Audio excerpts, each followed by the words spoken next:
My parents called me as I walked out of a fancy gala, humiliated after my +1 publicly dismissed me as just a waiter. "We raised you better than to be embarrassing," my dad scoffed. I left quietly. But the next day, the host personally came to my apartment, begging for a meeting. My name's Derek Willis, and until a few nights ago, I thought I was finally getting somewhere in life. Thought maybe, just maybe, I'd clawed my way out of the rut I'd been stuck in for years. I'm 36, living in a one-bedroom apartment just off Magnolia Boulevard in Burbank, California. It's nothing fancy. The carpet's older than me, the heater rattles when it runs, and sometimes you have to jiggle the faucet just right to get hot water. But it's mine, paid for with my own money from a job I built with my own damn hands. I'm a freelance photographer. Not the glamorous magazine cover kind. No. I hustle for weddings, sweet 16ths, sometimes real estate shoots when the market's hot. I scrape by. I'm not saving for a yacht, but I eat, and the lights stay on, and once in a while, I treat myself to a halfway decent bottle of bourbon. Most days, that's enough. A couple months ago, I met Camille. God, Camille. She worked PR at some boutique agency in West Hollywood. Smart, funny, legs for days. I met her at a friend's engagement party. She smiled at me once, and I was gone. Hook, line, and sinker. We went out for coffee, then dinner. She had this laugh that could make a whole room look over. She smelled like expensive perfume I couldn't pronounce. The kind of woman who could make you forget you weren't somebody. And me? I thought maybe she saw something in me. Maybe I wasn't just a guy with a camera and rent that was 2 weeks late. Maybe she saw potential. So when I got the invite to the gala at the Elysian Gardens Hotel, it felt like a sign. A chance to show her, and Hill, myself, that I belonged in places like that. The invite wasn't because I was rich or important. I'd done some promo shoots for the event. They liked my work. Gave me a ticket and a +1. Simple. I asked Camille. She didn't even hesitate. The night of the gala, I rented a tux. Not a great one, but it fit okay if you didn't look too hard. I picked Camille up at her apartment. She floated down the stairs like a movie star, silver dress, hair curled perfectly. When she kissed my cheek, I swear my knees almost buckled. "Ready to take on the world, handsome?" she teased. I laughed and opened the car door for her. My old Toyota wasn't exactly a limo, but she didn't say anything. Inside the Elysian Gardens, the place was buzzing. Huge crystal chandeliers, champagne flowing like water, people dripping in designer everything. Camille fit right in. Me? I tried not to sweat through my shirt. We made the rounds, drank a little, smiled a lot. Camille seemed to know exactly who to talk to. She laughed at the right jokes, flashed the right smiles. I mostly stood there like a well-dressed houseplant. And then it happened. We were standing by the bar when Lance Harvey, the big shot host, some arts patron who threw money at galleries and charities like confetti, walked up to us. Big handshake, big grin. "Derek, glad you could make it," he said, slapping me on the back like we were old pals. I was about to introduce Camille when someone, a sharp-looking guy in a velvet blazer, asked how we met. Before I could open my mouth, Camille laughed. Loud, bright, cruel. "Oh, him? He's just a waiter. We met at some little wedding I went to last month." Waiter. The word hung in the air like a fart in church. Everyone smiled politely. Awkward, tight-lipped smiles. Lance blinked. Someone chuckled under their breath. I felt my stomach drop through the floor. "I'm a photographer," I said quietly, but I might as well have been shouting into a hurricane. Nobody heard me. Or they pretended not to. Camille didn't even look at me. She was already chatting up some tech guy about a startup she might invest in. I stood there for another 30 seconds, maybe less, and then walked away. Outside, the air was cooler, crisper. My ears were burning. My face was burning. My hands were fists in my pockets. I was halfway to the parking garage when my phone buzzed. "Dad." I hesitated. A big part of me wanted to chuck the phone into the nearest bush. But I answered. "Hey, Dad," I said, voice raw. "Really, Derek?" he barked, not even a hello. "Really? That's how you carry yourself in public now." "What are you talking about?" I muttered, rubbing my temple. "We raised you better than to embarrass yourself," he said. I could hear Mom in the background, chiming in with a soft but sharp, "We just want what's best for you." "You think showing up to some high society thing just to get laughed at is best?" Dad snapped. "You're a grown man, Derek. Start acting like it. Maybe if you had a real job instead of running around with a camera." I hung up. Not proud of it. But I couldn't take another second of it. I shoved the phone in my pocket, climbed into my Toyota, and drove home in silence. Camille didn't call. She didn't text. And honestly, I was relieved. I didn't sleep much that night.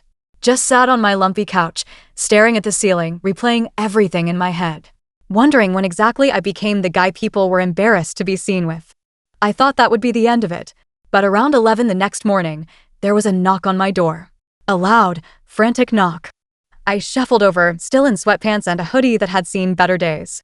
Standing there, looking wildly out of place against the peeling paint of my doorframe, was Lance Harvey. And he looked desperate. "Derek," he said, adjusting his designer coat. "Can I come in?" I blinked at him. Sure." He stepped inside, wrinkling his nose slightly at the smell of burnt coffee and whatever was rotting in my trash can. "Look," he said, running a hand through his silver hair. "I owe you an apology." I stared at him. "For what?" "For not saying something last night," he said quickly. "For letting that girl humiliate you like that. That's not who we are. Not who I am." I crossed my arms. "Okay." He looked around awkwardly, then back at me. "The board loves your work, Derek. They want you to shoot the upcoming Burbank Arts Initiative. Full spread. Pays good. Real good." I laughed. Short, bitter. "After what happened last night?" "That wasn't you," he said, voice firm. "That was her. And believe me, she's already burned some bridges." I didn't say anything. He sighed, looked genuinely uncomfortable. "Look, I get it. You're pissed. You have every right to be. But don't let one pretentious brat derail you. You've got talent." I stared at him for a long moment. Then, quietly, I said, "You know, my parents called me last night. Told me I was a disappointment, an embarrassment." He winced. "I'm sorry. They think I'm a loser," I said, voice cracking just a little. "Always have, really." He shook his head. "Then prove them wrong. Take the damn job, Derek." And right then, standing there in my crappy apartment, I realized something. I didn't owe anyone anything. Not Camille. Not my parents. Not even Lance.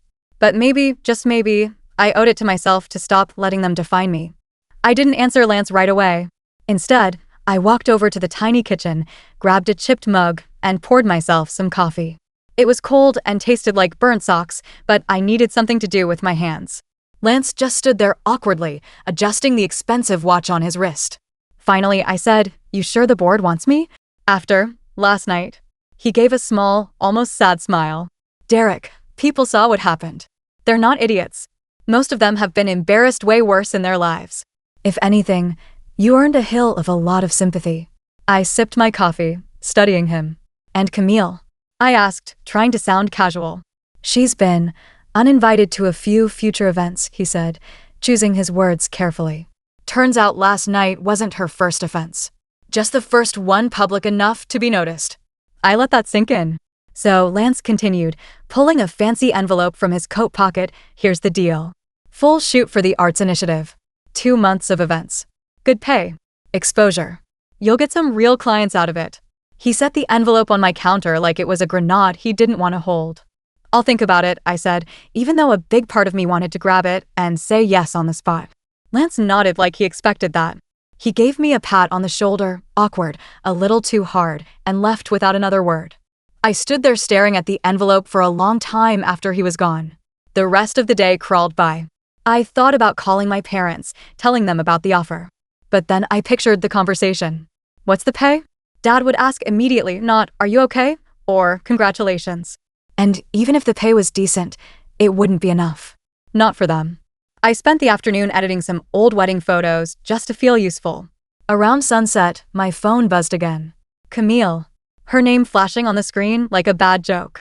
For a second, I almost let it go to voicemail. But something inside me twisted, and before I knew it, I was answering. "Derek," she said, her voice syrupy sweet, like nothing had happened. "Hey, can we talk?" I leaned back in my chair. "Talk about what?" There was a pause. In the background, I could hear traffic, maybe the clink of a wine glass. "About last night."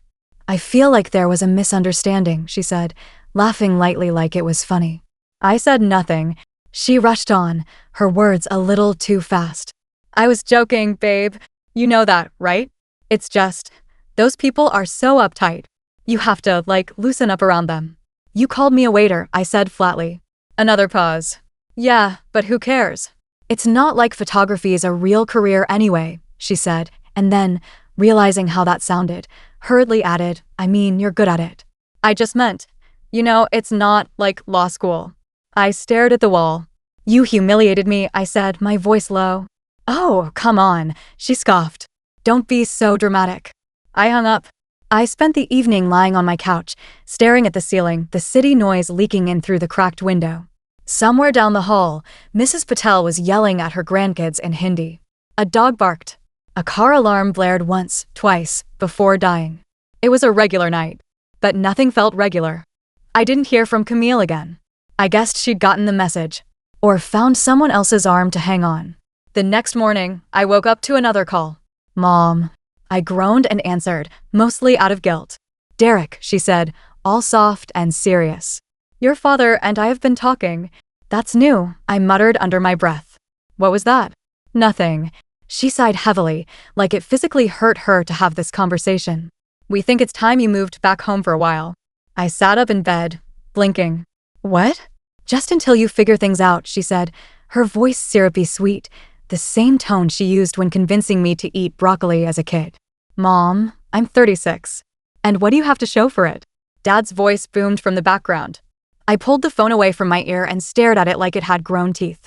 Look, I said, forcing calm into my voice, I'm not moving back to Portland. I'm fine. I have work. Temporary work, Dad barked. You're chasing a hobby, Derek. It's time to be realistic. There it was.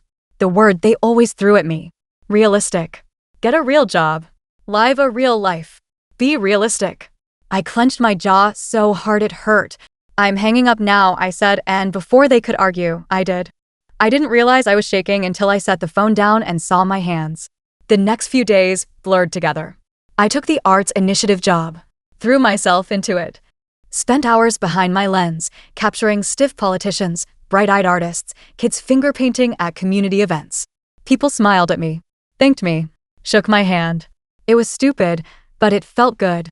One night, after a particularly long shoot at the Burbank Town Center, I stopped by a little dive bar a few blocks from my apartment. The Rusty Anchor. Cheap beer, bad karaoke, sticky floors. My kind of place. I was nursing a whiskey when someone slid into the seat across from me.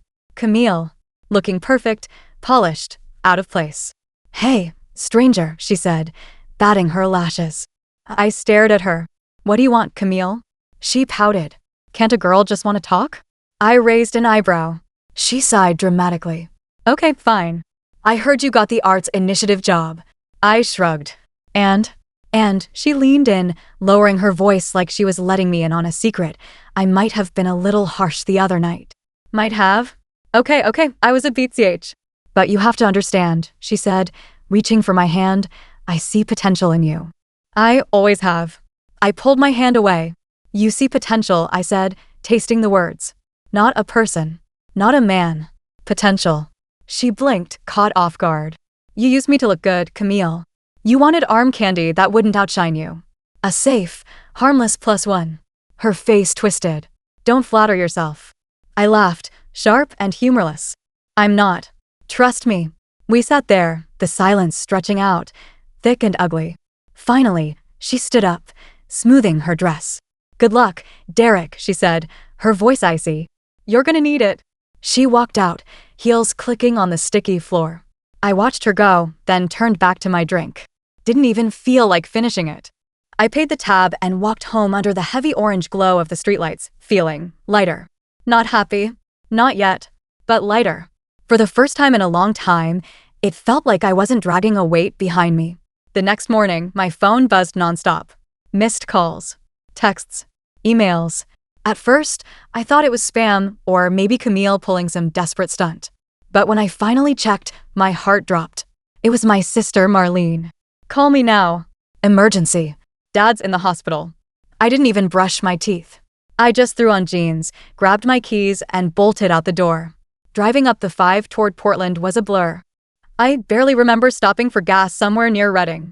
My brain kept flashing between the last time I saw my dad, him yelling at me through the phone, and the possibility of never seeing him again. When I finally pulled into the hospital parking lot, it was almost midnight. Marlene was waiting for me in the lobby, arms crossed, looking worn out. How is he? I asked, breathless. She shrugged. Stable. They think it was a mild heart attack. I exhaled, tension draining from my body so fast I almost sat down right there on the linoleum floor. They're keeping him overnight for tests, she said, glancing at the sterile white walls like they might give her answers. Mom's with him. I nodded, rubbing a hand over my face. You look like crap, Marlene said. Thanks. Come on, she said, jerking her head toward the elevators. Might as well see him before he starts yelling at everybody again. The room smelled like antiseptic and fear. Dad looked smaller somehow, lying there with tubes in his arm, monitors beeping steadily. Mom sat in the chair beside him, knitting something that didn't look like much of anything yet. She didn't look up when we entered. Hey, Dad, I said, standing awkwardly by the door. His eyes opened slowly, bloodshot and watery. Derek. His voice was rough, like gravel. How are you feeling? I asked, stepping closer. Like Hill, he muttered. But I'm not dead yet. Marlene snorted. Mom kept knitting. We stood there in silence, the beeping filling the room. Finally, Dad said, you didn't have to come. I blinked. Of course I did. He shifted, grimacing. I thought you were too busy, chasing dreams. I swallowed hard. I am busy. But you're my dad. Mom finally looked up, her eyes red-rimmed and tired. We're glad you're here, Derek. Dad grunted, but didn't argue. After a while, Marlene and I stepped into the hallway to give Mom some space. We sat on a stiff bench, watching nurses hustle past. So, she said after a minute, you're kind of a big deal now, huh? I frowned. What do you mean? The arts initiative thing. Mom's been bragging to anyone who'll listen. Left that part out of her guilt trip calls, huh? I laughed under my breath. Figures. Marlene nudged me. You're doing good, Derek.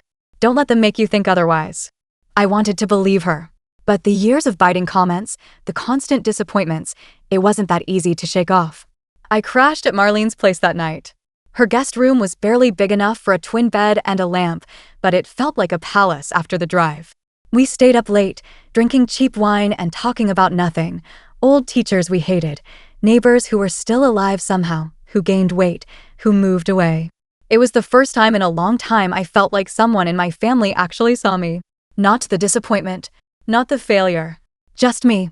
The next few days were a blur of hospital visits, doctors' talks, and awkward family silences. Dad grumbled about everything, the food, the nurses, the TV channels, but he was getting better. Marlene and I split our time between the hospital and running errands for Mom, who was stretched so thin she looked like she might snap in half. One afternoon, I stopped by the old house to grab some clothes for Dad. It was weird being back. The same brown carpet. The same ugly floral couch. Even the same smell, some combination of pine cleaner and old books. I wandered into my old room without thinking. It hadn't changed much. Same twin bed. Same posters of 90s rock bands peeling off the walls. But sitting on the desk was something new. A thick, dusty binder labeled Derek's college fund. Curious, I opened it. Empty. No money. No records. Just a few faded bank statements from almost 20 years ago. And a letter. I unfolded it with shaking hands.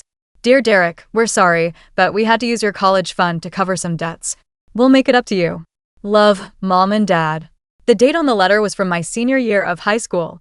I sank onto the bed, the air rushing out of my lungs. All those years. All those fights. All those lectures about being a disappointment. And they were the ones who'd pulled the rug out from under me before I even got started. Later that night, Marlene found me sitting on the porch, staring into the dark. You saw the binder, she said, sitting beside me. I didn't answer. I found it last year when Mom made me clean out the attic. Thought about telling you. But I figured it would just make things worse. I swallowed hard, my throat tight. They never said anything, I said. They just let me think I screwed it all up. Marlene sighed. They thought they were protecting you. In their own messed up way. I laughed, sharp and bitter. By lying. They're human, Derek. Screwed up humans. Just like the rest of us. We sat there in silence, the night pressing in around us. When Dad finally got discharged, there was a small welcome home gathering. Just family, a few neighbors. I stood in the corner, nursing a soda, feeling like a stranger in my own life. Dad made a toast, thanking everyone for their support. When he got to me, he hesitated. This one, he said, nodding toward me. He's stubborn as Hill. Always has been. But he showed up. That counts for something. It wasn't an apology, but it was the closest I was ever going to get. And somehow I was okay with that. Back in Burbank a few days later, things picked up fast. The arts initiative gigs were rolling in. I shot gallery openings, street fairs, artist workshops. Met real people. People who didn't care about who I wasn't. Lance checked in once in a while, always quick, businesslike. And then one afternoon, while I was editing photos at the cafe down the street, I saw an email pop up. Subject line, upcoming opportunity, private event. It was from Lance. Big event. Big clients. Major exposure. Private home in Beverly Hills. Strict dress code. Bring a +1. The irony wasn't lost on me. I stared at the blinking cursor for a long time. I had a decision to make. And this time, I wasn't going to let anyone else make it for me. I stared at the email for a long time. A part of me wanted to delete it, to stay small, safe, out of the line of fire. But a bigger part of me, the part that had survived Camille's humiliation, my parents' doubts, every whispered he could have been something, leaned in closer. I clicked reply. Count me in. No +1. See you there. The event was at some sprawling mansion tucked into the hills of Beverly Hills. Big gates. Circular driveway. A line of black Escalades and Lamborghinis gleaming under the California sun.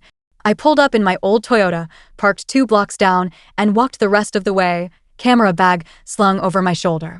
The security guard at the door gave me a once-over, but waved me through when I gave him my name. Inside, it was pure luxury. Marble floors, crystal chandeliers, waiters carrying trays of tiny hors d'oeuvres I couldn't pronounce. I adjusted my camera strap and got to work. The thing about being a photographer? People forget you're there. They laugh, drink, gossip like you're invisible. And tonight, that was exactly what I wanted. Halfway through the event, while I was snapping candids near the bar, I heard a laugh that made my skin crawl. Camille. Of course. She was draped over the arm of some slick-looking guy in a navy suit, wearing a dress that probably cost more than my car. She hadn't seen me yet. Good. I kept shooting, kept moving, kept my head down. But the universe has a sick sense of humor. Lance spotted me from across the room and waved me over. Derek, he boomed, clapping me on the back. There's someone I want you to meet. I followed him, heart pounding in my ears. And, of course, he steered me straight toward Camille. Derek, this is Vincent Hale, Lance said, nodding to the man with Camille. Vincent's looking for a personal photographer for some upcoming projects. Vincent shook my hand firmly. Good to meet you. Lance speaks highly of you.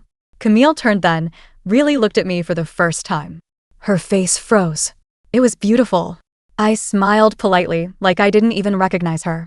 Derek's work is phenomenal, Lance went on.